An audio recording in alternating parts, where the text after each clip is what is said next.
Unfiltered. I'm not sold. I'm sorry. Unapologetic. I'm not trying to talk about him. Unlike anyone else. But knowing y'all will probably make me. This is the Stephen A. Smith Show. What's up, everybody?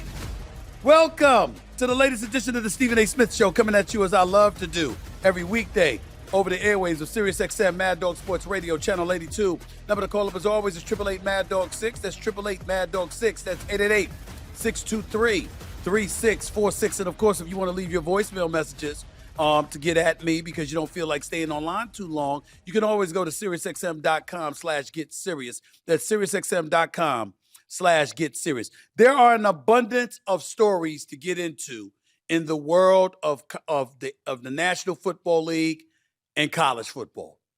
There's the Chiefs and the Lions that I'm about to get into. There's the race for the MVP. There's the race for who's the first coach that's going to get fired.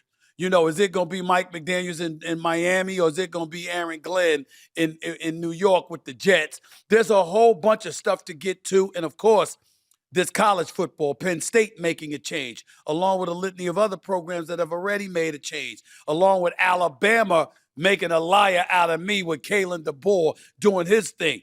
The number to call up, as always, is 888 Mad Dog 6. That's 888-623-3646. Let's get to the Chiefs first. And listen, they're now 3-3 on the season. They couldn't afford to lose last night's game to the Detroit Lions, and they made sure not to let that happen.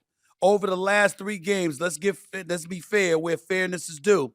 First 3 games of the season, the Chiefs were averaging about 20 points a game. Over the last 3 games, they're averaging about 31.7.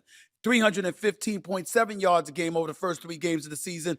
Over the last 3 games, they're averaging 404.4. Okay, and they've scored 95 points over the last 3 games, which is their best 3-game stretch since 2021, which was Tyreek Hill's final season. The reason I bring this up, ladies and gentlemen, is because I think we have to have a conversation as to whether or not we were a bit presumptive, a bit premature in casting such doubt and aspersions on the Kansas City Chiefs. I ain't blaming myself. Now, I ain't putting that on myself.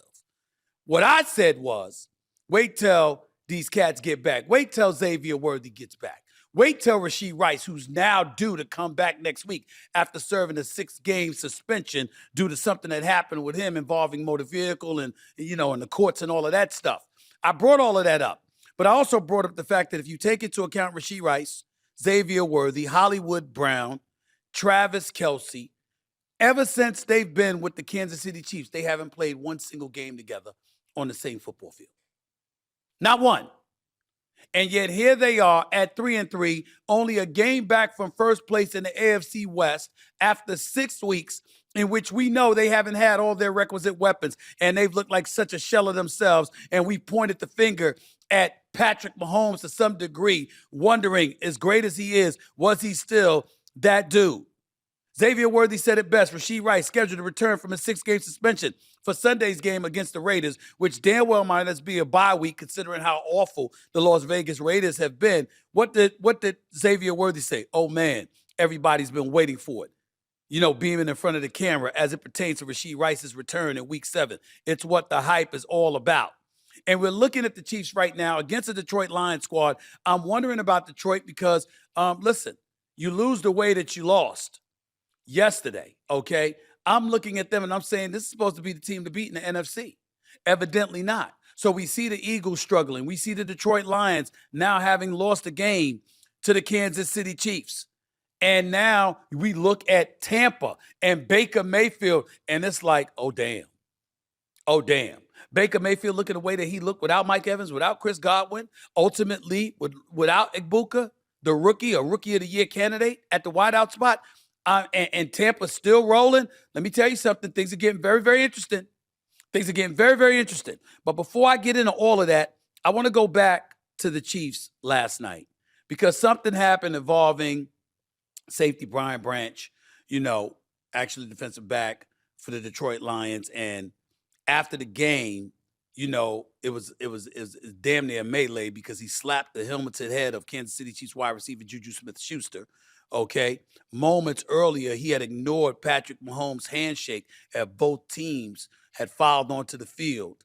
And talking to cats before the game, or after the game, and of course talking to some of my colleagues at ESPN for my day job, First Take ESPN, every weekday from 10 a.m. to 12 noon. We looked at it and we said, what the hell is going on with this? What's their problem? Okay, what the hell is their problem? And then what we learned was that, he had a problem with, he thought he was undercut, and he was real angry after being blocked in the back by Juju Smith-Schuster, and came and maybe he was ignoring Patrick Mahomes in a handshake because he was too preoccupied mentally and emotionally with getting at Juju Smith-Schuster. Maybe that was what the deal was, and that's what his problem was. And after the game, in credit to Branch, he did acknowledge that what he said was inexcusable. But before he had an opportunity to do it, his coach addressed it, Dan Campbell for the Detroit Lions. Listen to what Coach Campbell had to say. I love Brian Branch, but what he did is inexcusable, and it's not going to be accepted here. It's not what we do. It's not what we're about. I apologize to Coach Reed and the Chiefs and and shoot. That's not okay. That's not what we do here, and it's not going to be okay. He knows it. Our team knows it, and so that's not what we do. Now, if it were me, if you left it up to me, it's an automatic suspension. I think there's a game suspension that should come from the league, and I think there's a game suspension that should come from the Detroit Lions. However, you're the Detroit Lions, and the league suspends it for a game, but you don't want to. I can't blame you because you're not satisfied with how your defense looks, and you don't want to put yourself in even more of a precarious position as the season moves forward because you have relevancy to maintain within the NFC conference. So I get that part. The flip side to it is that when you look at this cat Branch, listen, here's the issue. You don't do what he did. It was Bush League. You can't have that kind of nonsense going on. And as Ryan Clark, my colleague, said, he said, listen, you don't have to like him. He don't have to shake anybody's hands. If you're the opposition and you don't like somebody, so be it. We just saw Robert Saleh, you had the coach from Jacksonville refuse to shake his hand because he didn't appreciate how Robert Saleh said they're legally stealing signs and stuff like that going into San Francisco's game against Jacksonville a couple of weeks ago. So we get that part. We understand that. But the flip side to it, however, is this. When you look at where he's coming from, I'm talking about in terms of Coach Campbell, speaking about Branch, there's no excuse for that. Ladies and gentlemen, you can't do that. Can't do what Branch did, all right? And by the way, you can't be hypocritical either. Since he got drafted in 2023, Branch has been fined 13 times for approximately $130,000 for infractions, varying from everything from face mask penalties to low blocks to taunting to obscene gestures to helmet hits and, of course, fighting. Just recently after Green Bay, he's fined $23,186 for face masking and unsportsmanlike conduct penalties. And like Cam Newton said this morning on television, he's 6'6", 250 pounds. When you grab his face mask, he shrinks to 5'6", 120 pounds. Face mask is a devastating thing to do on the football field, particularly if you're catching somebody off guard. So we got to pay attention to all of that. You can't have that, and you got to universally speak out against vile acts or immature acts that can do harm to other people, sucker punches, and all of this other stuff. You had 60 minutes to be out there on the field getting at it. You had to do something like this after the game. Branch felt like, a play is something that he could have got hurt, and he reacted with reporters after the game. Let's be fair and listen to his explanation about what transpired and why he did what he did. Listen up. They were trying to bully me out there. I should have never did it. It was childish. How do you process the way it went down for you guys tonight? Just having a winning streak snapped and coming in here against a tough opponent. We beat ourselves, honestly. What happened between the plays? What are you referring to? I got blocked in the back illegally, and it was running the ref. The ref didn't do anything, and just stuff like that. And I could have got hurt off of that, but I still shouldn't have done that. So that was at the end of the game. You're talking about somebody hit you in the back? Juju hit you in the back? Yes. So Juju in particular was the one that hit you? Yes. Yeah. What are the other things that they were doing just in terms of maybe rubbing it in at the end? Yeah, they were It was a lot of stuff, but I should have showed it between the whistle, not after the game, and I apologize for that. He's owning it. Give credit where credit is due. So it should be easy for him to accept the fine and just move on and move forward. One of the other things, though, if you're going to be pissed at somebody, how about yourself and the rest of your defense? You didn't force a single turnover against Kansas City yesterday. And by the way, the Chiefs have committed a league-low 2 giveaways this year. So give credit where credit is due. Patrick Mahomes led Kansas City 4 touchdowns and 6 trips to the red zones. They're coming. All right? So if you're the Buffalo Bills, you should be worried. If you're the Pittsburgh Steelers, you wasn't considered on KC's level to begin with. If you're Baltimore, who lost yesterday, seems like their season's over, even though they still got an outside chance, even at 1-5. If you're the Colts, we got to pay attention to you because Daniel Jones is doing his thing, and so is Jonathan Taylor. And collectively, they're handling their business. If you're the Chargers, you find a way to win that game, particularly against Miami, which is something we'll get into in a little while. If you're the Denver Broncos, you squeezed out a victory against the New York Jets. Not that impressive, but damn it, a W is a W. In the end, what I see right now is a Kansas City Chiefs team gaining momentum. They're on the way up, and I don't know what the hell these boys are going to be able, anybody in the AFC, to be honest with you, is going to be able to do about them. Now, I kind of teased y'all because, I brought up Baker Mayfield and stuff like that, and I mentioned the Chiefs, right? But did y'all really think I was going to start this show and go to a single first break without bringing up the Cowboys? Did you really think I was going to do that? You really think I was going to forget to bring up the Cowboys losing to the Carolina Panthers yesterday? Did you really think I was going to be, did you really think that I was going to avoid doing that? Because I could assure you, I had no intentions of avoiding doing that. The Cowboys lost yesterday. I'm so surprised.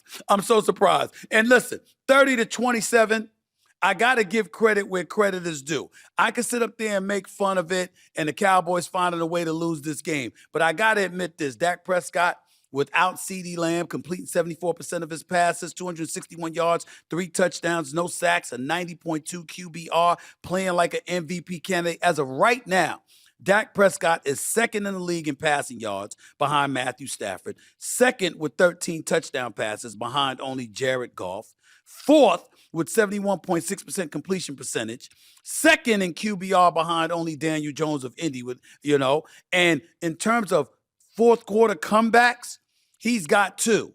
Only Baker Mayfield has more, which is 4. And this cat, George Pickens, who came over from the Pittsburgh Steelers, who is a stud, who can ball, who's been picking up the slack for CeeDee Lamb, 9 passes for 168 yards, and a touchdown, A touchdown, by the way, for the 5th consecutive game, and he's got 6 touchdowns during this stretch, The brother's been flat out balling.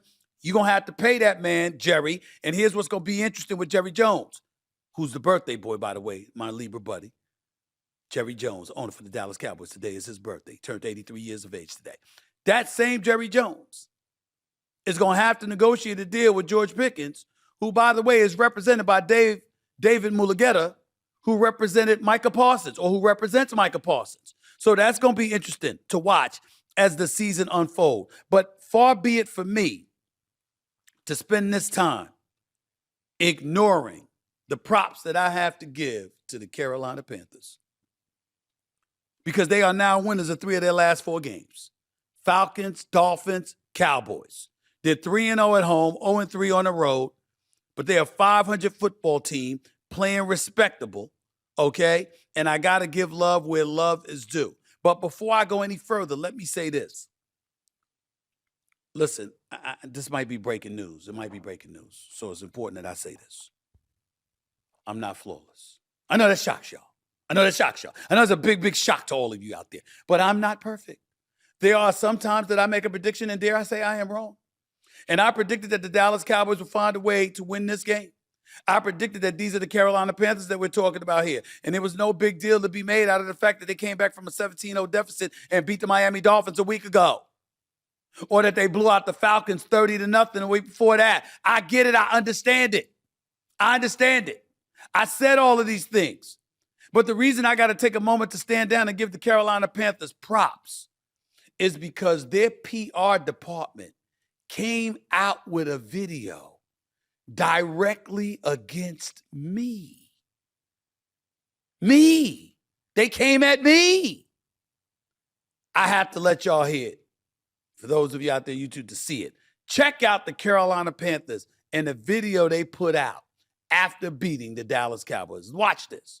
Should the Cowboys be on upset alert? I don't think so. McMillan, his first NFL touchdown. I saw Carolina come back against Miami last week, but that's Miami. Wide open man is Dowdle, and he's going to take it to the end zone against his former team. If that's the Dallas Cowboys, they're putting up 40. Both offenses are just shy of 30. I just don't think that defense is going to be able to stop Dallas's offense. Wobbly throw, grabbed by Williams, and he gets swung down by Wallace for another loss.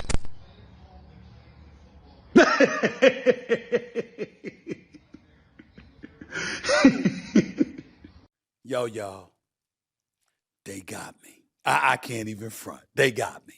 I deserve every bit of the trolling that the Carolina Panthers put on me. No doubt about it. They got me good. But I want to take a moment to give props to two people more than anything. This cat, Rico Dowdle, the man just rushed for 206 yards last week. Told the Dallas Cowboys to buckle up before the game and then proceeded to go out there and run for 183 yards on 30 carries. Also caught 4 passes for a team-leading 56 yards and a touchdown, by the way.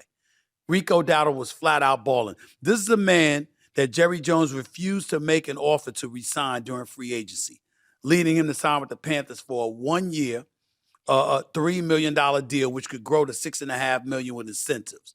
Jones opted to sign Javonte Williams, 1 year, $3 million instead, and obviously a decision that was criticized after Rico became a 1,000-yard rusher, in Dallas. This is what it is. So Rico Dowdle warned the Dallas Cowboys, told them to buckle up before they came to town, and then promptly did what he did. 239 yards from scrimmage on the day, which set a franchise record. You know why he did that, right, ladies and gentlemen? Because the Dallas Cowboys defense is soft as hell. That's why. Soft as cottonelle tissue. That's what that's about. They soft as hell. And he basically told them, I'm going to kick y'all ass. And then proceeded to go out there and do exactly that. So he deserves a lot of props. If you're the Dallas Cowboys defense, not so much, obviously, because you've been struggling. And I'm just looking at this cat right now, and listen, you just can't say enough. And Bryce Young is doing a damn good job right now. We can't take anything away from him. Bryce Young is doing this thing. Zone coverage on 85% of his dropbacks, by the way. Complete 14 and 21 passes for 174 yards, 2 touchdowns, 1 interception against the zone. If you're the Dallas Cowboys and Brian Schottenheimer, what the hell are you playing zone for? He's talking about he believes in Eberflus's scheme. Did you see his quote? That's a bigger question. Schottenheimer said, I would think so. I would hope so. What are we, 6 games in? Is that right? 6 games? Yeah, I would think so. We plugged one hole in the passing game a couple of weeks ago, right? Certainly, we've shown the ability to run the football. We've shown the ability to stop the run, but there's a consistency that's not showing up. We got to be better, and that starts with me. That starts with the coaching staff to put these guys in the right position. What Brian Schottenheimer left out was a couple of things. Number one, Michael Irvin, right there with that tweet. He puts out, I have never seen an NFL defense with so many people running wide open. In other words, you have no defense. And by the way, not only are they running wide open, you don't have anybody to get to a quarterback because you let go of Micah Parsons, which was a huge mistake that Jerry Jones is going to have to just deal with eventually. And you also got to remember through 6 games, Dallas is allowing a league worst 412 yards per game. And opponents are scoring over 31 points a game. That's horrid. That's what we're talking about with the Dallas Cowboys, which forces me to have to get on my man Jerry Jones. Because if you're Jerry Jones, here's the reality. Total defense, you're dead last. Pass defense, you're dead last. Third down defense, you're third last. Scoring defense, you're second last. Run defense, you're 4th worst in the league, or 3rd worst in the league. Come on, man. And you're Jerry, and you turned in 83, and you turned 83 today, and you're talking about your own mortality. You know what? You keep Micah Parsons, and you still already had George Pickens on the squad with a CeeDee Lamb. And by the way, don't put CeeDee Lamb in some damn I formation, having him running the football out of the backfield. He'd probably still be on the damn field if he didn't have to do that. He's not a running back, having to fend off defensive linemen and linebackers to get deep into a secondary. He's a wide receiver that shouldn't have to deal with all of that. Don't put him in that position again. That's why he got hurt to begin with. But in the end, what it comes against Chicago, but in the end, what it comes down to is that it is what it is. The Dallas Cowboys lost. The Carolina Panthers won. It gave them a prime opportunity to troll me, and I flat out deserve it. Y'all got me on this one. Y'all got me. It's all love, baby. It's all love. 888 Mad Dog 6 is the number to call up. That's 888-623-3646. Plus, you can go to SiriusXM.com/get serious to leave your voicemail messages. Once again, that's SiriusXM.com/get serious to get your voicemail messages. You are listening live to the Stephen A. Smith Show, SiriusXM, Mad Dog Sports Radio. Back with your calls and then some in a minute. Think you have what it takes to debate Stephen A? Call the show at 888 Mad Dog 6. Here's Stephen A. Smith. 27 minutes past hour number 1 back here on the Stephen A. Smith Show, SiriusXM, Mad Dog Sports Radio. Let me take a moment to give props to my Pittsburgh Steelers, who are now 4-1 on the year, courtesy of Aaron Rodgers, 21 of 30 passes, 70% of those passes, 235 yards, 2 touchdowns, not a single turnover, no sacks, at a 115.3 passer rating. The Browns, led by Myles Garrett, couldn't get a sack against them. Aaron Rodgers has 10 touchdown passes against only 3 picks this season. He's 4-0 with a 71% completion percentage, 11-0 pass to TD interception ratio, and a 124.4 passer rating lifetime against the Cleveland Browns. So beating them is easy for him, okay? Cleveland has now lost 22 straight regular season games in Pittsburgh, a streak that dates back to 2003 and includes 15 different quarterbacks taking similar levels of punishment. Optically and offensively, this latest one was amongst the worst because I feel bad for the Browns defense. I mean, I know it says they allowed 282 yards per game this season. That's the fewest of any team with a losing record in the National Football League. They've scored 17 or fewer points in 11 straight games. They have no offense, okay? This is why eventually we're going to see Shedeur Sanders, not the Dylan Gabriel of the world. They've got nothing to lose because they can't score on anybody. Their defense is talented. But because they don't have a quarterback, they don't have much of an offense. And that's why you can have your way with them. If you've got a defense that can completely shut them down and an offense that has a pulse, you will beat the Cleveland Browns. It's just that simple. So I want to give them props where props is due. Miami and the New York Jets are another matter entirely. I don't know if y'all saw the sound of Tua Tagovailoa speaking on his Dolphins teammates in the aftermath of yesterday's loss to the Los Angeles Chargers. But I got to tell you, it wasn't comfortable to look at. Sean, do we have the sound of Tua Tagovailoa speaking? This is the quarterback for the Miami Dolphins in the aftermath of their game. Listen to the quarterback and what he had to say. Well, I think it starts with the leadership in helping articulate that for the guys, and then what we're expecting out of the guys, right? We're expecting this. Are we getting that? Are we not getting that? We have guys showing up to player-only meetings late, guys not showing up to player-only meetings. Like, there's a lot that goes into that. Do we have to make this mandatory? Do we not have to make this mandatory? So it's a lot of things of that nature that we got to get cleaned up, and it starts with the little things like that. To be clear, you're saying some players were late or missed? Late, yeah. Wow. Normally you don't hear a quarterback calling out his team like that. But desperate times call for desperate measures, and the reality is as of right now, it's just not fun watching the Miami Dolphins. I mean, Tua statistically complete nearly 70% of his passes. Those 7 interceptions ain't good. That doesn't look good. A QBR of 50 isn't good. But what does Tua say? He's sitting up there talking about team meetings and people not showing up, people showing up late, et cetera, et cetera. He calling them out. And what he's essentially saying is that there's a lack of leadership on this team. And he'll be damned if he's going to sit up there and just take it all on his own without telling everybody what the hell is going on with this team. They don't have a voice. Who the hell is their head coach? His name is Mike McDaniels. Listen to this sound, and it will all make sense for you.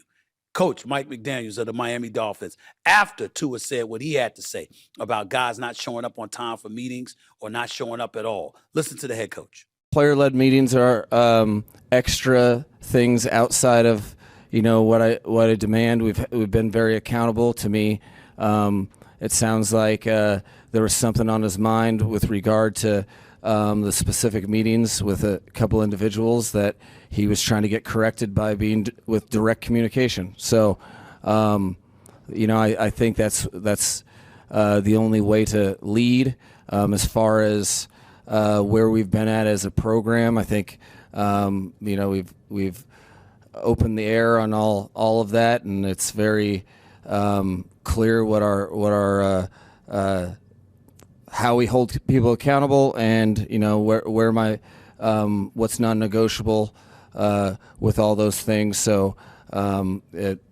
clearly he's sending a message, but from my standpoint,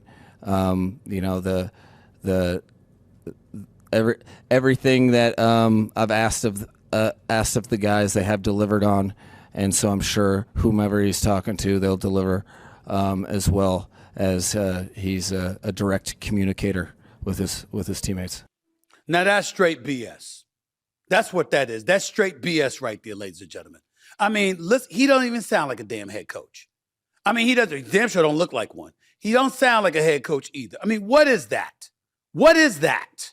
Okay? And you're talking about players, they're doing everything that you asked them to do. How the hell are they doing everything you asked them to do and they 1-5? How's that? You're 1-5. You're on a fast track to nowhere. You ain't been to the playoffs in a while. You ain't won a division crown in decades. What are you talking about? It makes no sense whatsoever. He's about to be fired. He's about to be fired. They're about to replace him as the head coach. And the only argument that you can make for the Dolphins right now is that you can say they're not worse than the New York Jets. That's about the only thing that you can say. And why would I say that? Have you seen the Jets yesterday? Did you see them struggling the way that they did? Did you see that? And by the way, I'm going to look to my right and say to people in my studio, I know that I'm not hearing noise out there while I'm on the air. I suggest y'all quiet down. Now let me get back to the business at hand. In the end, what it comes down to is that what the hell is that? So you got a situation right now where the Dolphins are struggling, but they ain't worse than the Jets. The Jets, I can't take this anymore about the New York Jets. I just can't. I have to say this right now. I'm not advocating for Aaron Glenn to be fired, okay? They're 0-6 on the season. Their season is over, all right? We get that part, okay? But let me say this to you. While I'm not advocating for Aaron Glenn to get fired, anybody that thinks otherwise, I can't fault you. The Jets are just horrible. They don't look like they know their ass from their feet. They are just a deplorable looking franchise right now. It's hard to put into words how they look. And then you got Garrett Wilson cats on the sideline looking at the coach, basically saying they don't know what the hell they were doing. They weren't figuring it out. And when something like that happens, ladies and gentlemen, that's the kind of stuff that'll get a coach fired. When you're looking at players and they're on the football field looking confused, like they don't know what the hell is going on. They don't know what formation, what set they're in, what routes to run. You understand? They don't know anything that's going on. That was what was going on with the New York Jets. And by the way, minus 10 yards in passing offense, minus 10. You know how bad you have to be minus? Justin Fields clearly holding on to the football too long. I think that what has happened to him in New York is the worst possible thing that can happen, because after this, nobody's going to have faith in Justin Fields anymore. After this season, nobody's going to have faith in him. You looked at him in week 1 and you say, damn, he looks great. His upside, oh man, the potential is there. But then as the season progresses, he's got progressively worse and worse and worse. And yesterday was a catastrophe. And you're looking at a New York Jets franchise, because we got to call it like we see it, right? You're looking at a New York Jets franchise, okay, ladies and gentlemen, and I'm going to bring it to you plain as day. The New York Jets went to back-to-back AFC title games under Rex Ryan in 2009, 2010. They haven't been to the playoffs since. They're going on 15 straight years missing the playoffs. And looking here at their record, ladies and gentlemen, in those 15 years, do you know how many times they've had a winning record? Once. I mean, this is bad. This is bad. And then you had an opportunity where you could have drafted a Jackson Dart if you were a visionary, you did your homework and you knew how good and how talented he was. But no, not only do you pass on him for an offensive lineman, but you let him go to the other team playing at MetLife Stadium in East Rutherford, New Jersey, which is the New York Giants. It's bad. It's bad. Plain and simple. Number to call up is 888-MAD-DOG-6. It's 888-623-3646. By the way, in terms of GetSerious.com/GetSerious, this weekend's over. The excuses are done. I want fresh energy, fresh opinions, and takes that are worth my time. Go to SiriusXM.com/GetSerious and let me see what you've got, courtesy of a voicemail message to call into the show. Let's go to the phones at 888-MAD-DOG-6. Let's get right to it. Cologne in New Jersey, you're live with Stephen A. What's up, man? Talk to me. Hey, Stephen. You know, I think this is the first time I've seen a prevent offense.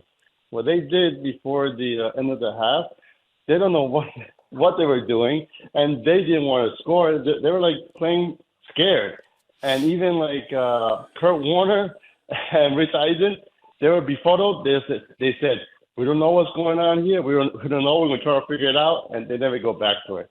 But Stephen, you know, when that happens, though, that is a reflection on the coach. I'm trying to be kind because he was a big-time defensive coordinator coming over. He's played in a culture where they know what they're doing over there with Dan Campbell. He took the head coaching job with the New York Jets. I did not expect them, especially after the way they looked in Game 1 against Pittsburgh. I did not expect the New York Jets to look this bad, but they have. And he doesn't seem to have his fingerprints or, on anything right now with the New York Jets. It's just alarming futility, and there's no way around it. There's no way around it. I'm hoping that he'll last. It is year one, but it is not a good luck by any stretch of the imagination, my brother. It really isn't. Yeah. And in the press conference, being testy, with Brian Costello and, and challenging him, it's not a good look. And now, listen, we know the Jets are the worst team. We know most likely they're probably going to have the number one pick overall. I don't see how Aaron Glenn can be there and get a quarterback, and he be the one that's going to obviously, train this quarterback. I got you. So, I appreciate the call, Cologne. Thank you so much. I mean, you're right. You ain't wrong. Can't knock that at all. Can't knock it at all. Let's go to Greg in Michigan. You're live with Stephen A. Talk to me, Greg. What's up? Stephen A., Mr. Positive. God, you're speaking the gospel. Optically, it's not been great for the Detroit teams with what happened with Branch. Oh, my God, I apologize. Detroit Tigers, and now Aaron Glenn. Wow, help us out, Stephen. And real quick, looking forward to with Cuomo and O'Reilly Wednesday night. It's going to be fantastic. But here's the thing. Everybody that I talk to, and it's on Facebook and wherever, do you think because, like Jordan, and I love my LeBron, like LeBron and the Kansas City Chiefs, because they're winners, people look down on them and say they get favoritism.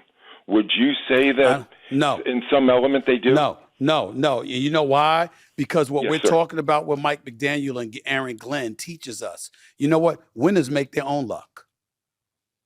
Why Beautiful. wouldn't you give them the benefit of the doubt? Does not Patrick Mahomes know what he's doing? Does not Andy Reid know what he's doing? Do not the Chiefs collectively working their way through the muck and mire of whatever situation they found themselves in, whether Xavier Worthy goes down after running into Travis Kelce in the opener across the ocean, or whether Rashee Rice gets himself involved in some vehicular matter, and as a result, he's getting suspended for 6 games. Don't they find a way to work through it to stay afloat and to make sure they're still in the mix when at times? What about what when you look at stuff like that, that's what you see. You don't see Miami. You don't see the New York Jets. You just see a bump in the road, knowing that ultimately they'll overcome it. That's what you see. Oh, my God, Stephen A. Brilliantly said. America, are you listening? Everybody, go for your dreams. Love you, Stephen A. Thanks. You. Appreciate you, man. Thank you so much. Let's go to Elijah in L.A. You're live with Stephen A. What's going on, man? How you doing? How's everything going? I'm good, bro. How are you? I'm good, man. Talk to me. What's on your mind? All right. So, listen, I want to talk about Drake May, okay? Even though I'm not in LA, I'm a Pats fan, okay? I love what Drake May's doing. And I remember, bro, when Stephon went to New England, you were like, really, bro? He's going from Josh Allen to CJ to Drake May? And now look, bro. You know what? Right now, bro, Elijah, I got Drake May as arguably a top 5 to top 7 quarterback in the entire National Football League. Thank you, bro. Oh my God. I mean, this brother is doing his thing. And give Stephon Diggs credit. 32 receptions for 387 yards on the season. You know what I'm saying? Boutte, he's got 301 yards. You look at Hunter Henry, he's been balling as well. You look at Ramondre Stevenson, averaging, well, it's only 3 yards a carry, but still in all, he's been a workman for them. I'm just looking at, and I got to give love to Coach Mike Vrabel. Mike Vrabel clearly knows what the hell he's doing as a head coach. They got a top 10 defense. Overall in points allowed and against the run. Their passing defense obviously has to improve significantly. But the bottom line is that you can't, everybody been talking about Bills Mafia, and are you taking the Bills or the field in the AFC? Do you know that the Bills are going to win the AFC East? I don't. It's not etched in stone. The Patriots can challenge. I will say this to you, Elijah. Here's what I said the other day, and I'll say it to you right here again. The New England Patriots have found themselves their quarterback of the future. Oh, yeah. I mean, 75. That's what I would say.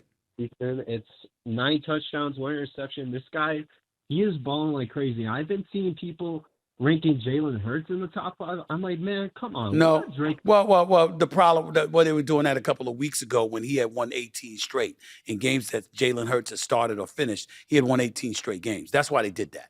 If that wasn't the case, they wouldn't have done that. So, they ain't saying that now after the Eagles lost 2 straight. You talk about what they said weeks ago before their 2-game losing streak. It's just even then, though. I feel like Jalen Hurts, is he really top 5? Because he plays around in offense. Well, they weren't saying that he was top 5. They were saying that he should be in the discussion because he's a winner. But the Eagles have been losing over the last couple of weeks, and that's why they're not trying to give him that kind of love. But Drake May is something special, which is the origin of your call. And you're absolutely right. Drake May has to get our respect and our props. And a legitimate argument could be made. They would have beat Pittsburgh had they not turned over the damn ball so much, and they'd be in the throes of a 5-game winning streak. But it didn't happen. Appreciate the call, Elijah. Thank you so much. 888 Mad Dog 6 is always the number to call up. That's 888-623-3646. Before I go to break, let's hear from Miss Blake in Charlotte real quick with the voicemail message. Pounding. We don't hear you talking, Stephen A.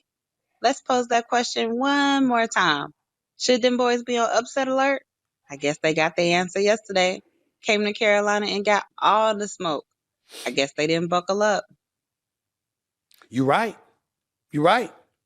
I'm going to tell you that's a very respectable take on your part. I ain't mad at you. I got it, Miss Blake. Y'all got me. Hold on to that moment. It ain't many. I like how the Carolina Panther fan base sticking out the chest when y'all have been moribund for years, okay? But the fact that y'all are relevant now, I'm going to give love where love is due. I went to school down in Winston-Salem State. The Bible Belt is nearby in Charlotte. I get it. And the fact that y'all are relevant for a change, I give you a lot of props for that because I like the way Bryce Young is looking. I like the way Rico Dowdle is looking. I like the way your coach is handling business. Respect where respect is due. Your owner could finally come out in public after all. Usually that wasn't the case. He had to hop on the jet and get the hell out of town because people were so disgusted with him. That ain't the case right now in Charlotte. He should hold on to that moment. It's a good thing. 888 Mad Dog 6 is the number to call up. It's 888-623-3646. More of your calls, more NFL talk, more college football talk and some of the changes that took place there. You're listening live to Stephen A. right here, Sirius XM, Mad Dog Sports Radio. Back with more in a minute. Back to the Stephen A. Smith Show.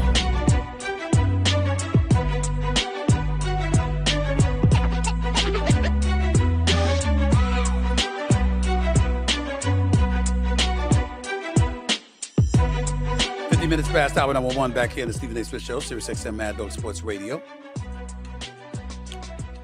Let's go to this other rant at SiriusXM.com/GetSerious by Stan in Albany, New York. Stephen A., you're talking about that the New York Jets should have taken Jackson Dart or the first-round pick in last year's draft. Where were you when the draft happened? You didn't say the Jets should have taken Dart, but all of a sudden Dart has a couple good starts, and all of a sudden you're a big Jackson Dart fan, and you know what the Jets should have done. Hindsight is 20/20, eh, Stephen A.? You're absolutely right, Stan. Not only is that a respectable take, I'll give you a say. That's what I'm talking about. I don't mind you coming at me like that because you're absolutely right. But here's the part that you're missing, Stan. Hindsight is 20/20. But it ain't my job or your job. It is the job of the New York Jets to know that you need a quarterback and to make sure it don't land at the other team playing in your building every Sunday or Thursday or Monday. That's your job. And the fact of the matter is that that's not what they did. I'm saying if you're the New York Jets and you had, hypothetically, a Scatterboo and a Dart playing for you right now in East Rutherford instead of for Big Blue, how would your franchise be looking right now? That's my point. The point is that somebody other than the New York Jets always seemed to get stuff right. Mike Vrabel was out there for a head coach. The New England Patriots hired him. Jackson Dart was out there as a quarterback. The New York Giants got him. At some point in time, when the Jets, when you gonna stop being can't get right? From the movie Life. When you gonna stop being that character can't get right? When's it gonna happen? That's what I'm talking about. 888 Mad Dog 6 is the number. Call up. That's 888-623-3646. Back to the phones we go. Let's go to Kevin in Ohio. You're live with Stephen A. What's up, Kev? How are you? Hey, Stephen A. How you doing today? I'm good. I'm good, man. Talk to me. Yeah, I'm on this Jets thing and the Steelers a little bit here because of Justin Fields. I just don't. That was some of the worst offense I have seen in years in football. I mean, it was horrible, bro. It was horrible. You know how you got those multiple games on the screen and stuff like that? I mean, listen, what are you saying? Yeah. I mean, it's like, and then my thing with Justin Fields. Now, I'm a big old State fan, so I really like Fields. Now, keep in mind, us as Steeler fans, we had both him and Russell Wilson battling it out last year. You go figure that one. But even with Justin Fields, you could see him regressing. This dude, he's back to holding his football. At least when he was with the Steelers, we had him getting the ball out. He was throwing it. It might have been dink and dunk, but he was getting it out. He wasn't getting sacked 9 times. And then you go to the Jets. It is just some teams that, as a quarterback, I'm not going to, and I already have a shaky thing going at quarterback. That's the Browns and the Jets. Why wouldn't I stay? I understand you upset because you was benched for Russell Wilson. I totally understand that. But you have a better opportunity with Pittsburgh with your career than you do with the Jets. He's working himself. You're talking about a guy. He left. He didn't think about the system or anything like that. He left. Evidently, he felt he wasn't believed in enough by Mike Tomlin or what have you. And it turns out Mike Tomlin and the Pittsburgh Steelers knew what they were doing by letting him walk out the door. Because think about it. They went the 41-year-old route of Aaron Rodgers, and look at how the Steelers are looking right now. Appreciate the call, Kev. I got to go. Thank you so much. Breaking news, ladies and gentlemen. Breaking news. The Tennessee Titans have fired head coach Brian Callahan. I guess they said, you go out there and you lost to the Las Vegas Raiders and Geno Smith, you don't deserve a job. That's basically what they said. They fired them. Brian Callahan has now been fired as the new head as the head coach for the Tennessee Titans. I'm willing to guess for you, ladies and gentlemen, Mike McDaniels of the Dolphins won't be far behind, and it's entirely possible that neither will Aaron Glenn of the New York Jets. I think I'm just guessing, but I think both situations look very, very bad. Let's go to Corey in Illinois. You're live with Stephen A. What's up, man? Talk to me. What up, Stephen A? It's always a good Monday when the Cowboys lose. What I want to call and talk to you about today is, you just hit it right there. I was going to talk about Cam Ward. I'm the big Raiders fan, man, and yesterday that game was pathetic, man. When you got to hold your offensive coordinator has to hold your quarterback, Geno Smith, to only allowing that man to throw one pass over 10 yards to dink and dunk the whole game, and that's your how many years he been in the league? 15, 13? I want to say he's been in the league 13 years, and you got to manage that man like that? But watching Cam Ward yesterday, that's what I was going to say. There's no way that this is the most quietest number one pick that I can ever recall in the NFL. This guy has got no. Time out. It might not be because of him. That's why Callahan got fired.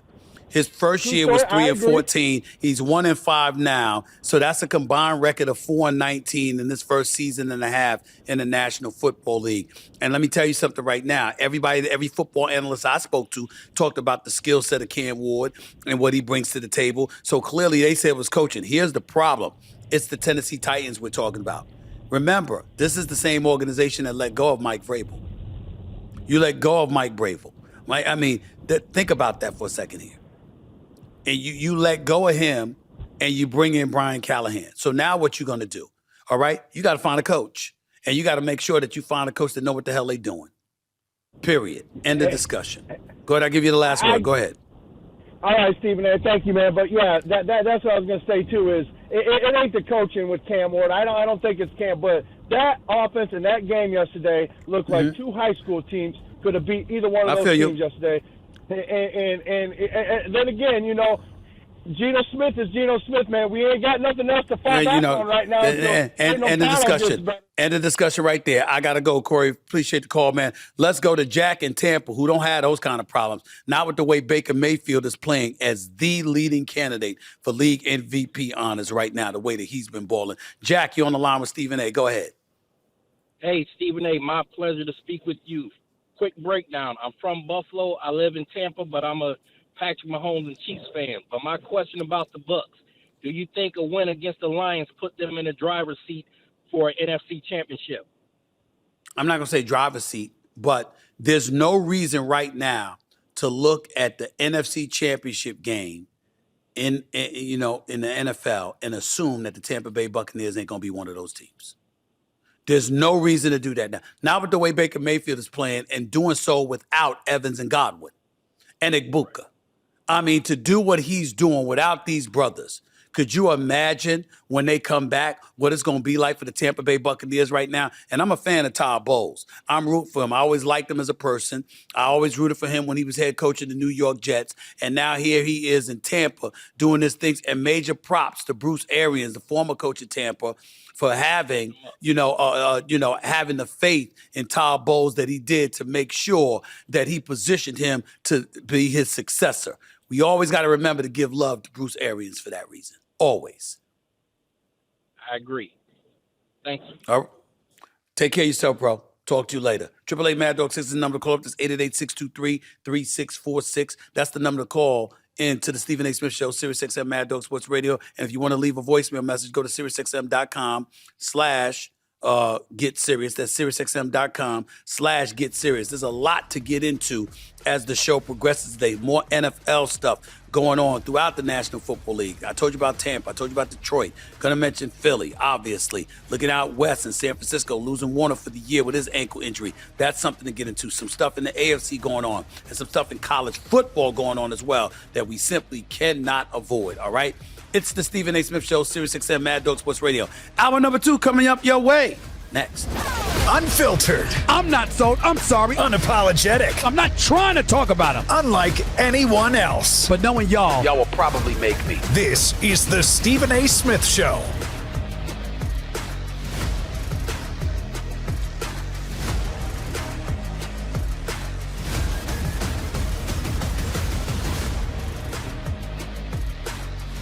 Welcome to hour number 2 of the Stephen A. Smith Show, SiriusXM Mad Dog Sports Radio, coming at you as I love to do every weekday from 1 to 3 p.m. Eastern Standard Time. Remember, my show re-airs on SiriusXM Mad Dog Sports Radio, Channel 82, every weeknight from 6 to 8 p.m. as well. So stay tuned to the Stephen A. Smith Show coming your way before and after Mad Dog Russo comes on with his afternoon drive show from 3 to 6 p.m. every weekday. Number to call up as always is 888 Mad Dog 6. That's 888-623-3646. Also, to leave your voicemail messages, just go to SiriusXM.com/get serious. That's SiriusXM.com/get serious. Every NFL game is on SiriusXM. Tonight at 7:15 Eastern, the Atlanta Falcons will host the Buffalo Bills on Monday Night Football. Listen to the Falcons feed on Channel 138 or 226, the Bills feed on Channel 137 or 225, and the national feed on NFL Radio, Channel 88. You can also catch all the action on the SiriusXM app. Just search Falcons and Bills. Back to the phones we go at 888 Mad Dog 6. That's 888-623-3646. But before I get into all of that, actually, before I get to the phones, I want y'all to know that I'm very, very sad today. I've been in this business for 30 plus years now. And one of the things that I religiously and unapologetically fought for was more African Americans getting head coaching jobs. in college football in particular. Not to say it was limited to that, NBA, NFL, that kind of thing, but certainly in college football, because I think the numbers were well represented in the NBA, could have been better in the National Football League, but were egregious in college football, at least once upon a time. I got news yesterday, clearly hours after Penn State had lost another game, this time a 1-point loss on its home turf to Northwestern. And I knew in the aftermath of that game that James Franklin would lose his job. And you know how bad it was for James Franklin? All over sports, it was plastered everywhere for everybody that James Franklin would be owed $49.7 million. $49.7 million. $49.7 million. That would be his buyout. And you still knew he was going to get fired. That's how bad of a job you're doing when somebody knows you're owed nearly $50 million and you know a college institution, an institution supposedly of higher learning, would be willing to dole out $50 million just for you to go the hell away. Now, to put things in this proper perspective, James Franklin had the Penn State Nittany Lions in the college football playoffs Final Four team last year. James Franklin, I think, is a damn good coach. But when you're at Penn State, expectation has to be greatness. We got to remember that they were filtering and falling off before the whole Sandusky scandal, but really the Sandusky scandal is what tainted Joe Paterno. Remember Sandusky was molesting, younger boys and stuff like that, working for Penn State. This is what people were talking about. And you have to understand, if he wasn't working for Penn State, had an office there or something and was obviously close to the program, at least at one point in time. And Joe Paterno's name got smeared because of that, fairly or unfairly in a lot of people's eyes. That's not what I'm trying to talk about. What I'm trying to talk about is understand that Penn State has had a few national championships on its resume, not one since 1986. But it was a nationally ranked program, rife with expectations, a place where Saquon Barkley starred, by the way. And you had expectations for them. Coming into this season, they were considered a top 2 team in the nation. And then to falter, to lose to Oregon, bad enough.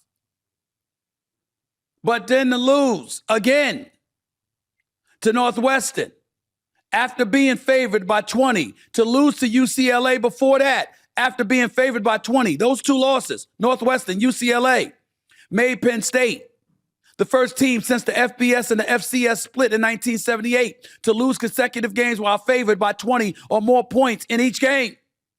They're 3-3 on the season.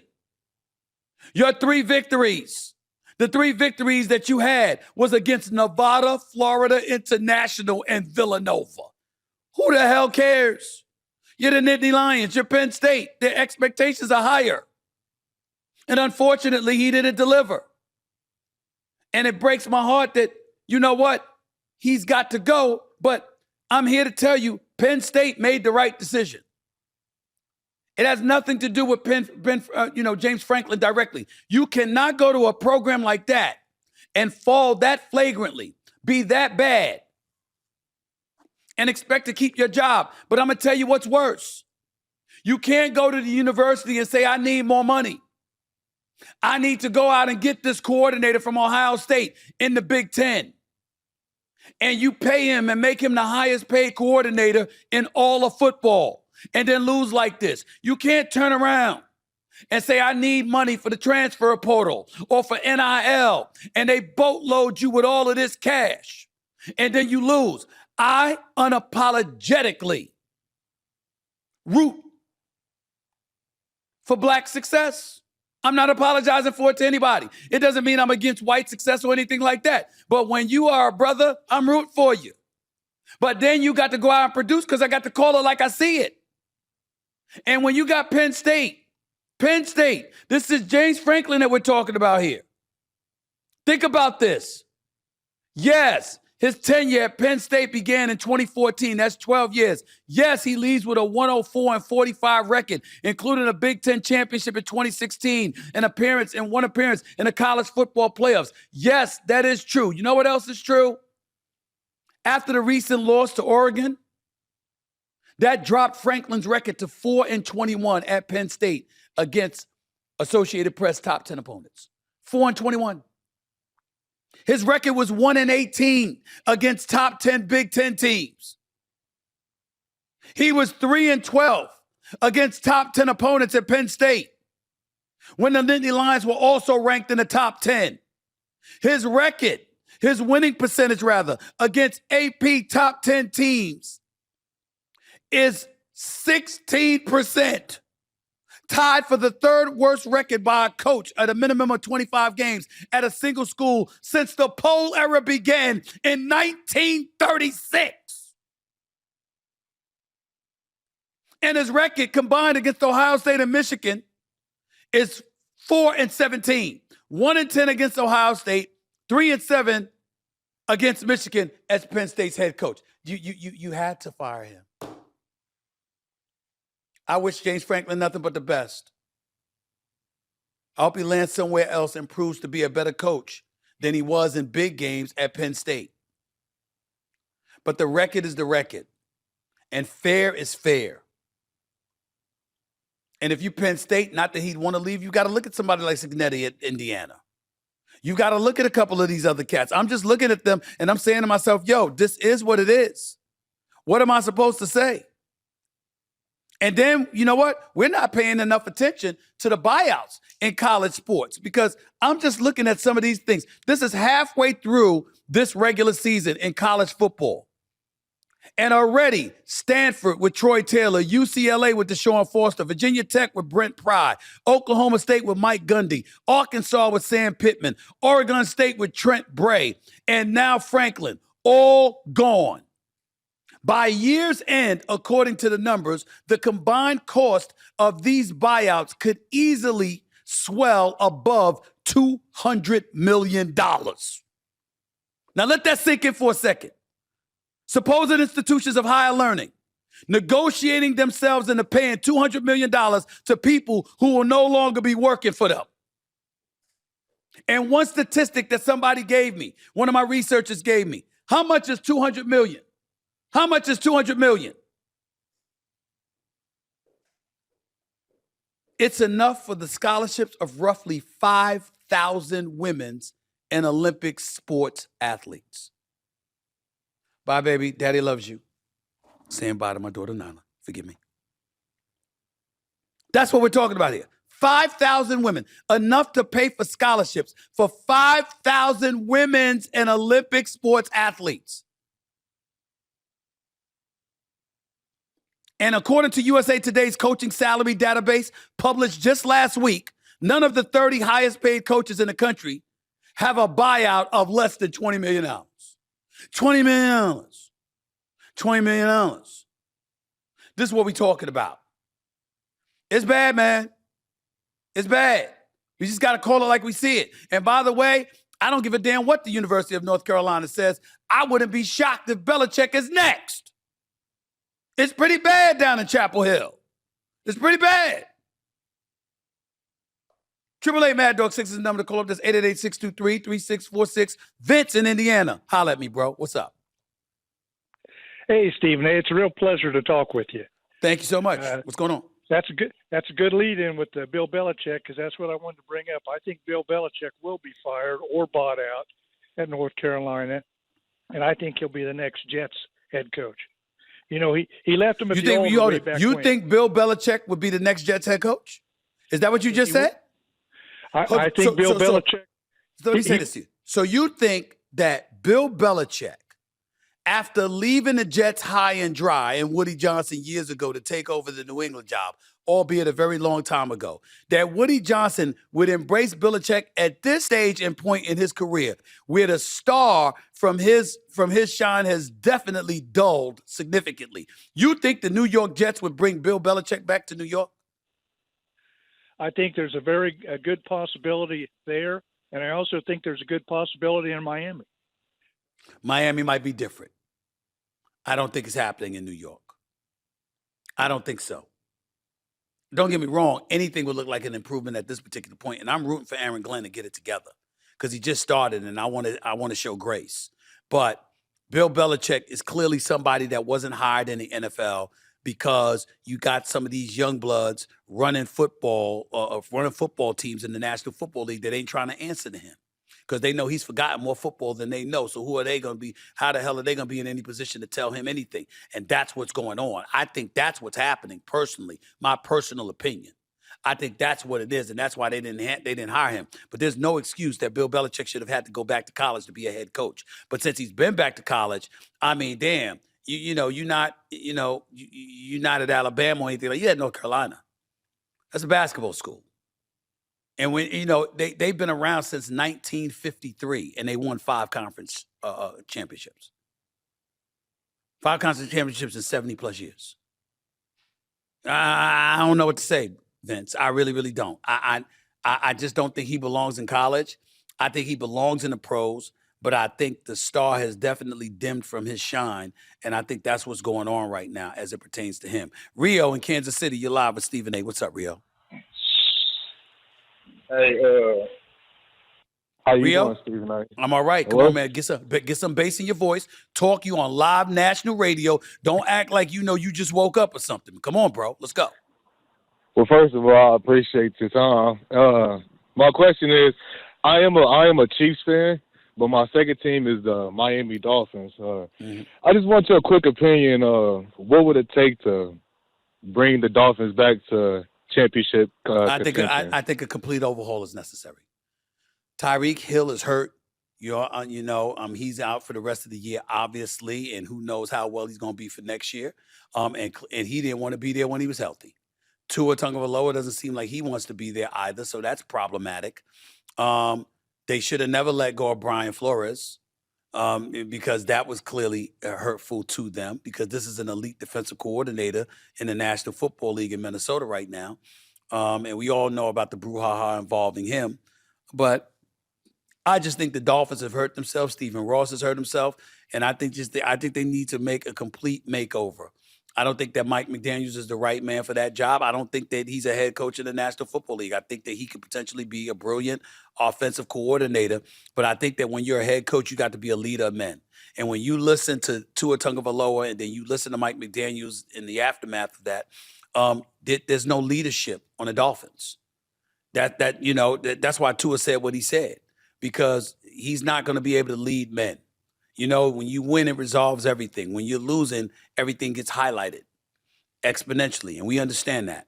But you just got to have a situation where, look, it is what it is. You got to be in a position where you're able to hold grown men accountable, not showing up to team meetings late, stuff like that. You remember how, Tom Coughlin used to be, you late if you show up 5 minutes early.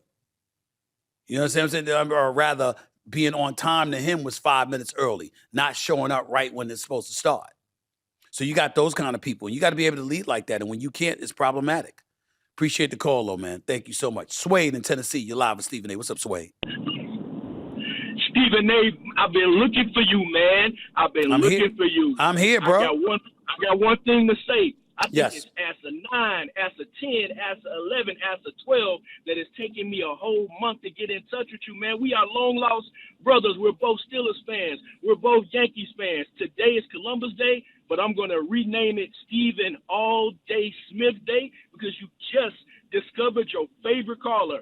How about Aaron Rodgers and his swag? We need one more wide receiver, and I think it's a go. Our defense is playing better.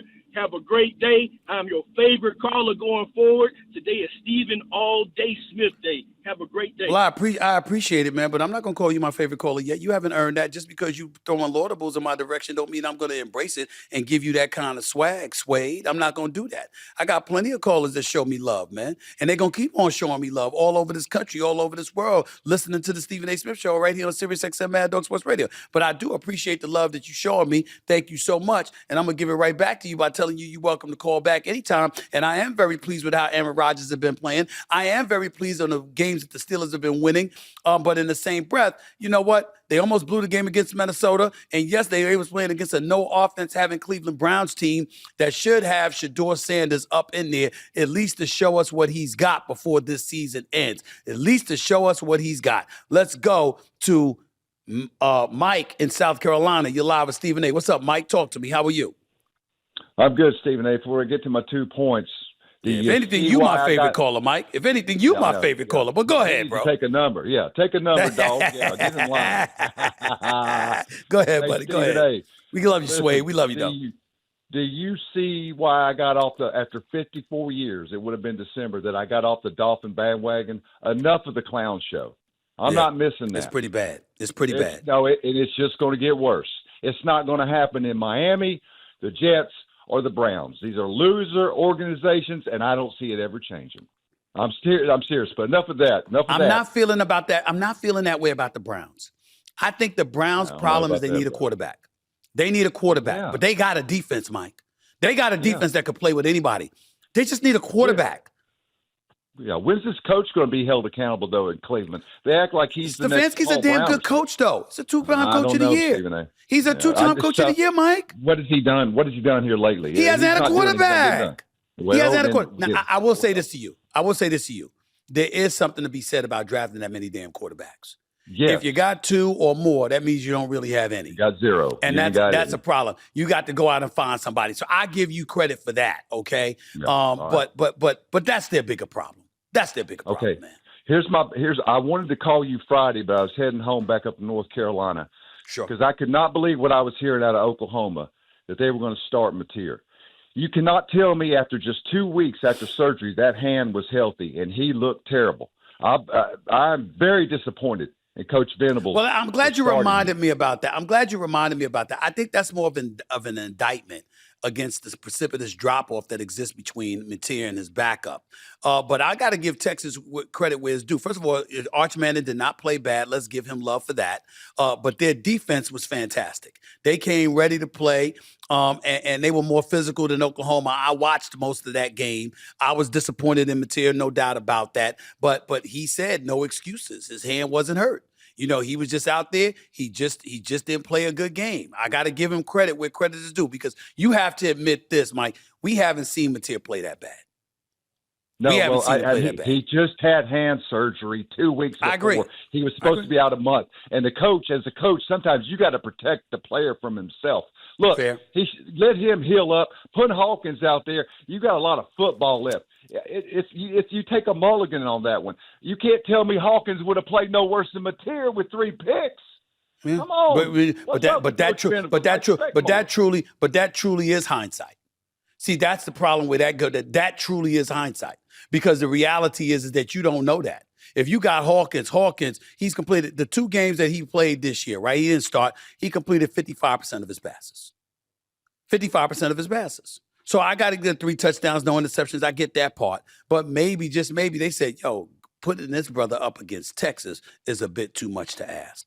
Mike, I got to run. I appreciate the call, as always, man. Call back anytime. You know that. 888 Mad Dog 6 is always the number to call up. That's 888-623-3646. You're listening live to the Stephen A. Smith Show, Sirius XM, Mad Dog Sports Radio. Before I go to break, Galen Duffy in Philadelphia sent me this rant at SiriusXM.com/GetSerious.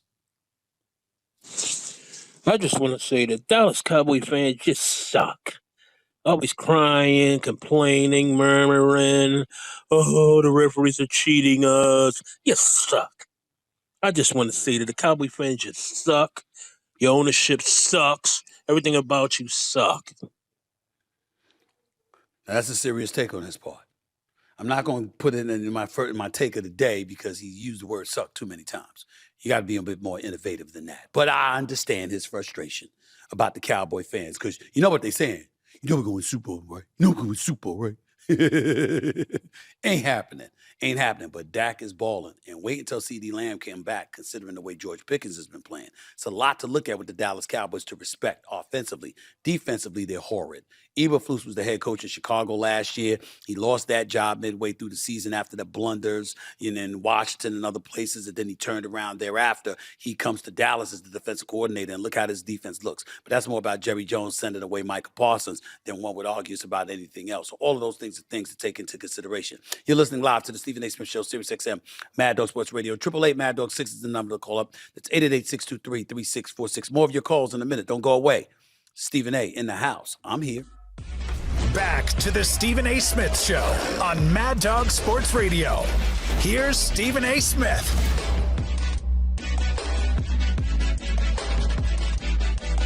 I saw something.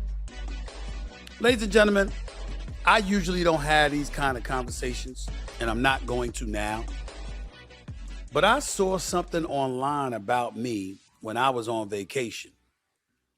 And people were trolling me because, got a pot belly and, not looking, that attractive. I got it. But to show you the world that we're living in, that photo was from about 4 or 5 years ago. It ain't now. I'm like, you're going to do all the work that I did. My man Rashawn, you listen to me, Rashawn? All that work I did. In the gym, Griff, Sean, the whole, all that work I've done, okay? And my ace, my right hand, Sumatra. All that work I've done, all that time I spent in the gym, they gonna wait until that happened and then pull out a photo from me from 3 or 4 years ago. Ain't that some, these people kill me. You know what I'm saying? To those of you out there, how y'all looking? I know I'm good. I know I'm good. Oh, Lord. Come here and give Daddy a hug. Come here. Is this a podcast? No, it is not. It's my radio show. Say hi, Samantha. Say hi to Hi me. to the people. Hi to the people. Can they hear me? Yes, they can hear you. Should I talk about something No, specific? you should not. Just say hello and then go back. Hi, guys. Have a good day. Thank you so much. Guys, girls, and everything in between. Oh, Lord. Everything in between, really? That's what we're doing? Goodbye. 888 Mad Dog 6 is the number to call. It's 888-623-3646. I'm just saying, you put all that work in the gym. I lost, over 20 pounds. I'm in shape the whole bit. And y'all gonna pull up something from years ago. It's all right, though. It's okay. One day I'm gonna shock y'all. I'm gonna roll up in here with a tank top on. I'm gonna shock y'all one day if I feel like it, if I'm in that kind of mood. Let's go back to the phones at 888 Mad Dog 6. That's 888-623-3646. You're listening live to the Stephen A. Smith Show, Sirius XM Mad Dog Sports Radio. Jim in Pittsburgh, you're live with Stephen A. What's up, Jim? How are you? Hey, Stephen A. How you doing? I read your book. I your book. I really liked it. I wonder what your father would be like after that Yankees series. He would throw up. My father would be so disgusted. He'd be throwing stuff at the TV, the whole bit. Because, see, my father was big on pitching. And it's not that they lost. My father would rather you lose because Aaron Judge didn't step up to the plate than you losing because Heel and Freed and Rodon got a 16.88 ERA combined in their losses. Right. That's what my father would have lost it over. You see, he wants his team to win, period. But if you're gonna lose because hitting don't show up because he loved pitching, because he firmly believed that pitching and taught me that pitching was how you won baseball games. Pitching was how you won World Series championships, not hitting. Your father and my father are kind of like, probably both like George, too, as well. Did you just say George Steinbrenner? Did you just say George Steinbrenner? The greatest owner in the history of baseball in our household, in the eyes of our household. I miss that man so much. I miss him so much because he wouldn't have tolerated half that stuff. Do you think if George was around, Boone would be coaching? No. No. Hell no. Boone would have been gone. Boone with the Bengals. Okay. And that's not to cast aspersions on Aaron Boone and act like he should be fired. I'm not going to go that far because he has taken them to the postseason in 7 of the 8 years. But no World Series title, only one World Series appearance since 2009 with George Steinbrenner, he would have had about 5 different managers already. He had about 5 different managers. I'm telling you that right now. No question. James Franklin. Yes, sir. Okay. For me and a buddy of mine I work with, we'd always talk about him. I wanted him fired like years ago because he beats on the little teams and he can't beat on the big teams. You want to make a big splash? Go get the ex-Alabama coach. Nick Saban. Nick Saban. You can't get Nick Saban. You can't get Nick Saban. Nick Saban left because he left college football. He didn't leave Alabama. How about he Urban left all Meyer? of college football. He's a 7-time champion. Well, Urban Meyer with the controversy, I would think about Urban Meyer. Despite all of his controversies, I would think about Urban Meyer as well. I'm hearing the latest. It's going to be Matt Rule. That's Franklin 2.0 already. Oh, let me ask you this question: What do you think about somebody like John Gruden coming to college football? As a Raider fan, it's crazy. As crazy as that may sound, it's a football lifer. Might want to think about it. Yeah. All right. I'm also hearing the Indiana coach. Signetti, yes. Yeah. And he should be considered. Absolutely, because he's winning, and he's winning in the Big Ten. But why leave Indiana for Penn State at this point? At this point, you can make an argument that Indiana's every bit as big as Penn State. That's how I look at it. Do you know Penn State's record is right above Rutgers? How bad is that? Of course. But last year they won 13-3, and they won one of the Final Four teams in football. And the previous year before that, they were 10-3, and the year before that, they were 11-2. So again, we got to take that into consideration. And they won the Rose Bowl that year in 2022. So we got to take that into consideration as well. Can't have it all. But I appreciate the call, man. Thank you so much. Let's go to TJ in D.C. You're live with Stephen A. What's up, TJ? How are you? Hey, what's up, Stephen A? How are you? Talk to me, bro. I'm good, man. How you doing? Hey, I was calling because what are your thoughts about for the last couple of years? It appears that the refs are in the pockets of the Kansas City Chiefs, especially with the many calls that we saw last night when they taking that Jared Goff touchdown away, and it's not even a reviewable thing. What are your thoughts on that? I don't think much of it. And the reason I don't think much of it, I think mistakes are a part of the game. Even in this highly technological age that we're living in, where everything is replayed and stuff like that, we see mistakes all the time. You have to show the ability to overcome them. And most importantly, you get the benefit of the doubt when you find ways to win. As we see the Miami Dolphins, the New York Jets of the world, nosediving the way that they have, what we're also paying attention to is how discombobulated they look. How lifeless Miami looks, how disoriented and confused and befuddled the Jets look. That's what we look at. Teams like that will never get the benefit of the doubt. But you're going to get the benefit of the doubt if you Andy Reid. You're going to get the benefit of the doubt if you're the reigning defending Super Bowl champion Philadelphia Eagles, who's offside seemingly half the time when it comes to the tush push. Well, you're going to get those benefits of the doubt when it comes to some of the better franchises in the National Football League that shows an attention to detail, how they know how to manipulate the proceedings and circumvent their way around adverse situations. Those are the things that buy you luck, okay? And I think that's why Kansas City gets it. Is that fair, though? It's always fair because it's not flawless anywhere you look. It's not flawless anywhere you look. Every single game that takes place in the National Football League, you got to complain about with the officials. It never fails. It never fails. Even when you got the league office, even when you got replay, even when you got stuff sent up to the booth, every single game, there are challenges to officials' decisions.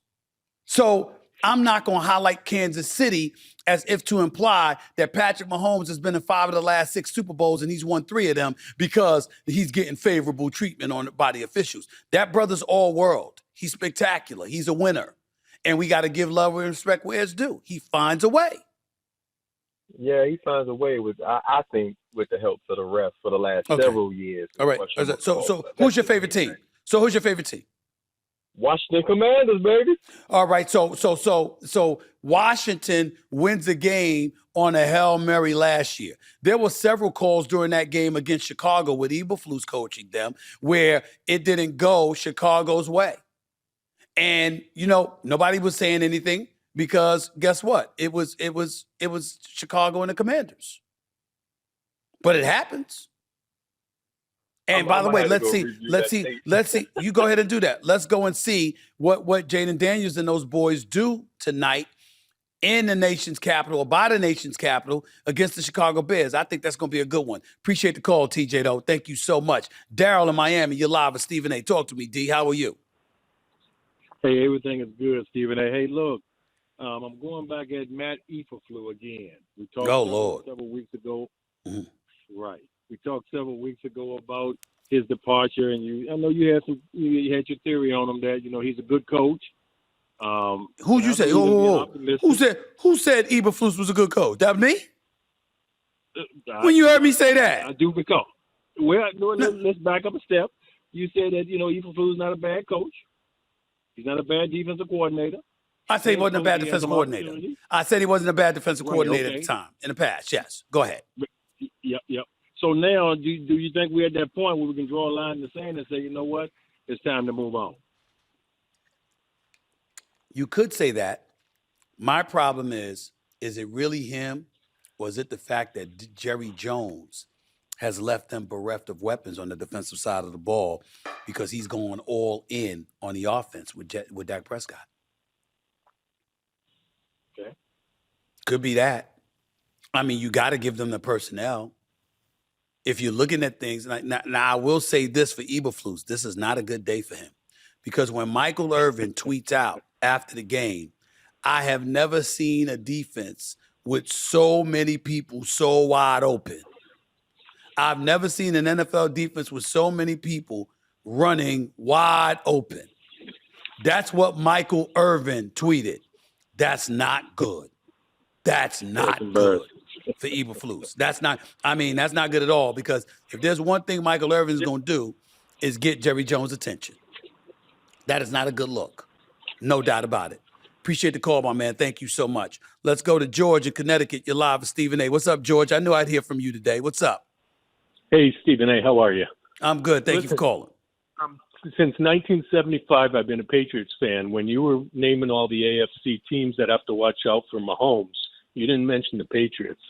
I did not. Pretty good this year. I did not because I didn't think that Drake May would be this good.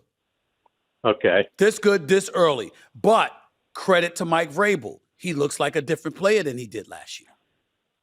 Yes, exactly. And by the way, Stephon Diggs as a primary option at the wide receiver spot. Let's look at what the brothers are doing. And and the easy schedule too. Let's be real. You're going against the Dolphins, the Raiders. Yeah, you lost to the Steelers. Okay, you went against the Panthers. You beat Buffalo though, but you did also play the Saints. I mean, there was a couple of losses in there that you should have had.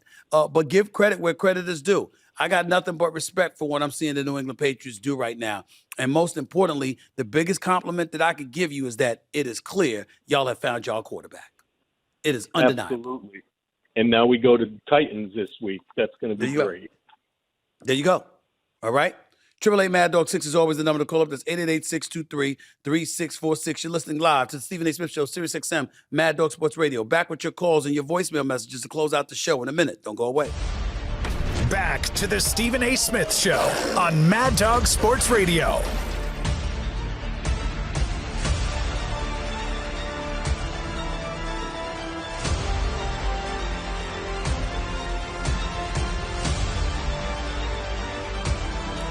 $46 minutes past hour, number 2, back here on the Stephen A. Smith Show, Sirius XM Mad Dog Sports Radio. 888 Mad Dog 6 is always the number to call up. That's 888-623-3646, plus your voicemail messages at SiriusXM.com/get-serious. That's SiriusXM.com/get-serious. Back to the phones we go before we get on out of here for the day. Antonio in Baltimore. I would say hello, but I think this is more appropriate. My condolences. What's up? Hey, I got two questions for you, and one of them is with the Ravens. But first, since you were talking about James Franklin, should my dude down in Tallahassee be worried about his job? Tallahassee? Yeah, Norville. Yeah, I think so. I think so. At Florida State, yes. Okay. And I think that he has to because, listen, at some point in time, you're either big time or you're not. Mike Norville. You're either big time or you're not. I mean, that's what this is. And I'm just looking at him and I'm saying to myself, okay, I was calling up his record. He's 3-3 on the year. Started off with a big win over Alabama, but ever since then, they've nosedived. Meanwhile, Kalen DeBoer loses to Florida State to open the season. Castellanos talking all of that mess and then backing it up against Alabama. And since then, Alabama has been balling. So I got to give love and respect where it's due. Here's my problem with Mike Norville. He goes on the scene and gets a job that in 2020 that I thought primetime Deion Sanders should have gotten. Okay? And forget the start of 3-6, the start of 5-7 his first 2 years. He turns around that third year, they go 10-3. Then the next year, he won 13-1. And it was really only the Orange Bowl that they lost when they got annihilated by Georgia because most of the team didn't show up because they were so salty that they were undefeated and they weren't granted a trip in the college football playoffs that they just didn't show up and they made themselves available for the NFL draft and scouting combine and all of that stuff. But how the hell do you go from 13-1 to 2-10? Yeah. That's where Mike Norville is in trouble. It's not the fact that they're struggling. It's the fact that you went from 13-1 to 2-10. That is inexcusable. Right. And that's what you got to look at. Right. Before I let you go, despite the 1-5 record and a soft schedule ahead of us, you still think the Ravens got a shot? Like I said, with a soft schedule, Lamar coming back, Roquan Smith be back after. Well, here's the only reason I say what I say. The Pittsburgh Steelers last year lost the last 5 games of the season. 4 consecutive in the regular season, and then they lost the playoff game to Baltimore. The year before that, the Steelers went 3-3 over the last 6 weeks of the season. So my point is, with the Steelers being their number one nemesis, are you going to nosedive at the end of the season, or are you going to hold on and make sure that you're positioned to make some noise and win the AFC North? What are you going to do if you're the Steelers? See what I'm saying? Right. That's my issue with them. My issue with them is when I think about the Ravens still having a chance, I know what they can be offensively if Derrick Henry gets going and Lamar Jackson is back. What I'm leery about when it comes to them, when it comes to the AFC North rather, is as they get on the come up and get their stuff right. We know that Cincinnati Bengals ain't gonna be but so much because Joe Burrow ain't there. We know Cleveland ain't gonna be but so much because they don't have a quarterback. In the case of the Pittsburgh Steelers, are you going to spend the last 5-6 weeks of the season losing games? All right. That's my issue. And that's what I'm saying. You can't write it off with 11 games to play when the Steelers' recent history has shown you they will lose games at the end of the season. That's my issue. Appreciate the call, Antonio. Thank you so much. Keith in Arizona, you're live with Stephen A. Talk to me.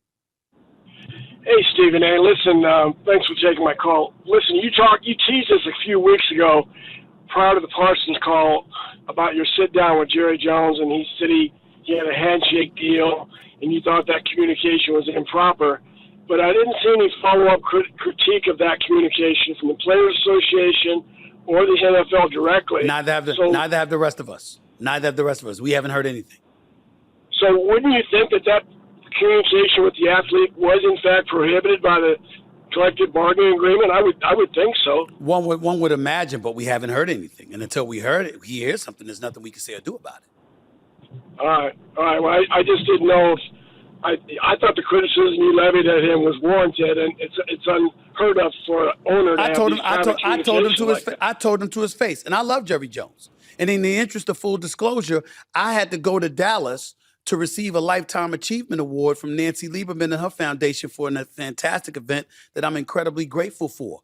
And I was incredibly touched because a surprise guest to present to me the Lifetime Achievement Award was Jerry Jones, who stayed in town before he traveled to Chicago to present me with the Lifetime Achievement Award. We have a very good relationship. I got a lot of love for Jerry Jones. I know a lot of things he does off the field for a lot of players, present and former, and that's why I've got love for him. But that doesn't mean he's always right.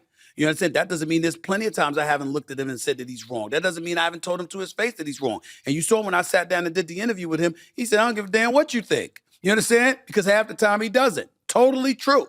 You understand? That's the kind of relationship we have. But that doesn't make him right. And I'm telling you right now, I think it was a mistake for him to not re-up Micah Parsons, and I think it was egregious for him to be talking with Micah Parsons and think that that's somehow tantamount to a negotiation with a 25-year-old linebacker at the time because he didn't turn 26 until March. You can't do that. This guy's a football player. He's not a negotiator. I'm a grown-ass man that's been in this industry for over 30 years, and I wouldn't think to negotiate for myself. I would influence negotiations. I would talk to my representatives. They would be very, very clear about exactly what I want from their interested parties, but certainly I wouldn't be in the negotiating room talking on my own behalf, without representation. That's nonsense. So Jerry has been negotiating for 60 plus years. He's got to know better. And the fact that he was holding Micah Parsons to that and refusing to speak to David Mulugeta, one of the best agents in the business, is ridiculous. There's no truth to that. There's nothing legitimate about that. Jerry Jones was wrong for that process. And I told him that to his face. Thanks, man. All right? Appreciate the call, man. Thank you so much. George in Brooklyn, you're live with Stephen A. What's going on, man? How you doing? Hey, Stephen A. Glad they took my call. I'm telling you. No problem. I'm here. What's up, my brother? This is coming to New York. There's deep-seated roots here. You got to understand the Greeks from here go to Greece to run in his tournament. I'm not saying that you're wrong, George. I'm just saying I don't want you to jinx it. I don't want you to jinx me. I don't want you to jinx Knicks fans. I don't want you speaking stuff into existence prematurely, man. I don't want you doing that. I'm very worried about that. He knows these people. They go to Barkley. They run like the rats in the Pied Piper. They okay, go to I feel you. Time. And then if it doesn't happen, I'm blaming you, George. I'm blaming you. No problem. Because you were premature. Take it easy, my man. Thank you so much. Mario in New Jersey, you're live with Stephen A. Talk to me. What's up? Mario, you there? Going once? Going twice? RJ in Atlanta, you're live with Stephen A. Talk to me. Hey, Stephen A., how are you? I'm great. Thank you for calling. What's going on? All right. Talking about Callahan with the Titans, not surprising there. I'm a Titans fan, and we all knew he was in over his head about 5 games in the last season. And we all think Ward has signs of promise. Stat line's not necessarily showing, what he's done on the field, I think, if you watch the games. And it is kind of funny that they do this firing a little bit ahead of Vrabel coming to Nashville this week, who I think is going to try and score 100 just out of spite. But it is interesting you bring up Gruden there with Penn State a few minutes ago. What's your take on if the Titans were to try and go after him and try and mold Cam Ward? Try to go after who? Gruden? John Gruden, yeah. I know he's got the legal stuff. Here's my thing. Here's my thing. It'd be interesting. I don't think the Raiders would be as bad with John Gruden at the helm. I don't believe that. That's number one. Number two, I think Raider Nation would be energized and what have you if he was still there. The fact that he's not there, we all know why. We heard about those emails. We saw some of the things that he was texting the former Washington, then Redskins president, Bruce Allen. We saw how egregious it is. Some of it was homophobic. Some of it was considered racist, even though he was just talking. He was talking about DeMaurice Smith, the former executive director of the Players Association, having really big lips or whatever. We had these racial tropes and stuff like that, people doing it. It was egregious. I got it. And he deserved to lose his job. You had to get him away after that. But my point is, I'm very particular about trying to give out death sentences. All of us commit errors, and all of us are flawed in the eyes of God. You make mistakes, and if you're a civilized individual that can make an honest living and an honest contribution to society, why shouldn't you be allowed to if you're not in jail? That's my attitude. That's not John Gruden's case. And then when John Gruden makes the case that emails were specifically leaked about him, as opposed to a host of other people who were talking, now we have a different dilemma because he's implying that he was made to suffer more so than other people, that he was targeted. And so an arbitrator is not going to, the NFL tried to get the arbitration to hear it, and the courts ruled against that. So this is going to end up possibly going to court unless there's some settlement some way. If I'm John Gruden, the settlement is you lift whatever, restrictions against me to come back to the NFL because the man's a football lifer. And the reason why I take that position respectfully is also, RJ, because he worked at ESPN. And even though I found what he did to be abhorrent, etc., I also know he was a damn good worker at ESPN who got along with all of us. And for me to ignore the good that came along with him is not something I'm inclined to do. I'd love to sit down one day and interview him and talk to him about what he said and why he said it and all this other stuff. But I also don't want to declare a death sentence for the man. I just don't want to do it, RJ. I just don't want to do it. More specifically about the Titans, what do you think of the potential prospects, just hypothetically? If I have no prospects right now because they got rid of Rabel. They brought in Callahan. He clearly was the wrong choice, and now they got to start from scratch and figure it out. While Rabel's got the Patriots going in the right direction. Got to go. Appreciate the call, RJ. Michael in North Carolina talking about the Commanders. You're live with Stephen A. Real quick, you only got a minute, Michael. Go ahead. Hey, Stephen A., how you doing? I'm all right. I said you only got a minute. Go ahead.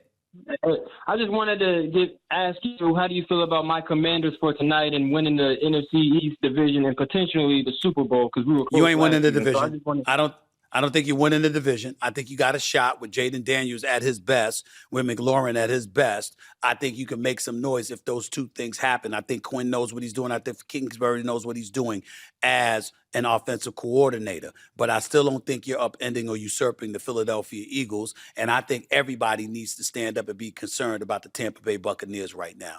I think they look like one of the best teams in football, and they've got the leading candidate for league MVP honors in Baker Mayfield.